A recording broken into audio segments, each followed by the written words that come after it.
भगवान शिव को प्रसन्न करने के लिए किसी भी तरह के खास विशेष पूजन की आवश्यकता नहीं होती, क्योंकि कहा जाता है कि वह तो भोले हैं और भक्त की मन से की गई क्षणिक मात्र की भक्ति से ही वह प्रसन्न हो जाते हैं।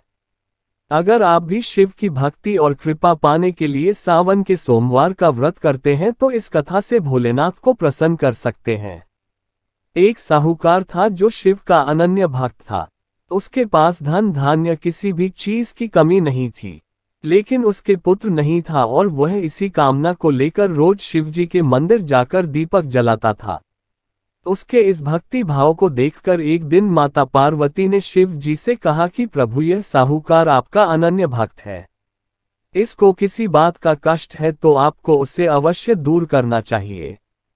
शिव जी बोले कि हे पार्वती, इस साहूकार के पास पुत्र नहीं है, यह इसी से दुखी रहता है। माता पार्वती कहती हैं कि हे प्रभु, कृपा करके इसे पुत्र का वरदान दीजिए। तब भोलेनाथ ने कहा कि हे पार्वती, साहूकार के भाग्य में पुत्र का योग नहीं है, ऐसे में अगर इसे पुत्र प्राप्ति का वरदान मिल भी गया तो वह केवल 12 वर्ष की आयु तक ही जीवित रहेगा। यह सुनने के बाद भी माता पार्वती ने कहा कि हे प्रभु, आपको इस साहूकार को पुत्र का वर देना ही होगा, अन्यथा भक्त क्यों आपकी सेवा पूजा करेंगे। माता के बार बार कहने से भोलेनाथ ने साहूकार को पुत्र का वरदान दिया, लेकिन यह भी कहा कि वह केवल 12 वर्ष तक ही जीवित रहेगा। इसके साथ ही हम ये भी जानेंगे कि आखिर किसने शुरू की कांवड़ यात्रा और क्यों कांवड़ियों के लिए खास है बागपत के पुरा महादेव का मंदिर। लेकिन इसे जानने से पहले स्वागत है आपका हमारे शिव भक्त ऑफिशियल चैनल में। तो अगर आपने अभी तक हमारे चैनल को सब्सक्राइब नहीं किया है तो जल्दी से कर ले और कमेंट में ओम नमः शिवाय लिख दे। तो चलिए आगे की कहानी आरंभ करते हैं। साहूकार यह सारी बातें सुन रहा था, इसलिए उसे न तो खुशी हुई और न ही दुख। वह पहले की ही तरह भोलेनाथ की पूजा अर्चना करता रहा। उधर सेठानी गर्भवती हुई और 9वें महीने उसे सुंदर से बालक की प्राप्ति हुई। परिवार में खूब हर्षोल्लास मनाया गया, लेकिन साहूकार पहले ही की तरह रहा और उसने बालक की 12 वर्ष की आयु का जिक्र किसी से भी नहीं किया।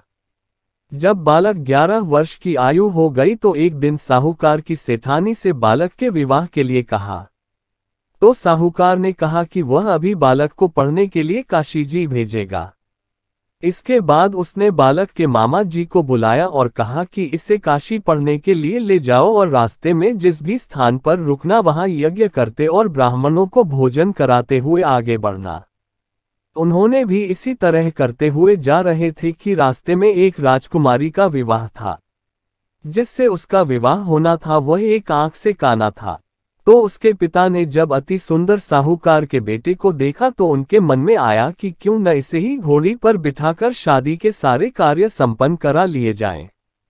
तो उन्होंने मामा से बात की और कहा कि इसके बदले में वह ढेर सारा धन देंगे, तो वह भी राजी हो गए।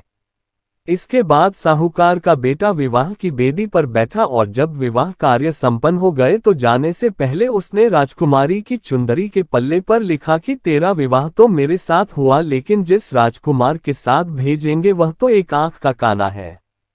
इसके बाद वह अपने मामा के साथ काशी के लिए चला गया। उधर जब राजकुमार ने अपनी चुनरी पर यह लिखा हुआ पाया तो उसने राजकुमार के साथ जाने से मना कर दिया। तो राजा ने भी अपनी पुत्री को बारात के साथ विदा नहीं किया। बारात वापस लौट गई। उधर मामा और भांजे काशी जी पहुंच गए थे। चलिए अब इसी कहानी में आगे जानते हैं। हैरान करने वाला है टिटलागढ़ का यह शिव मंदिर, जाने क्या है वजह।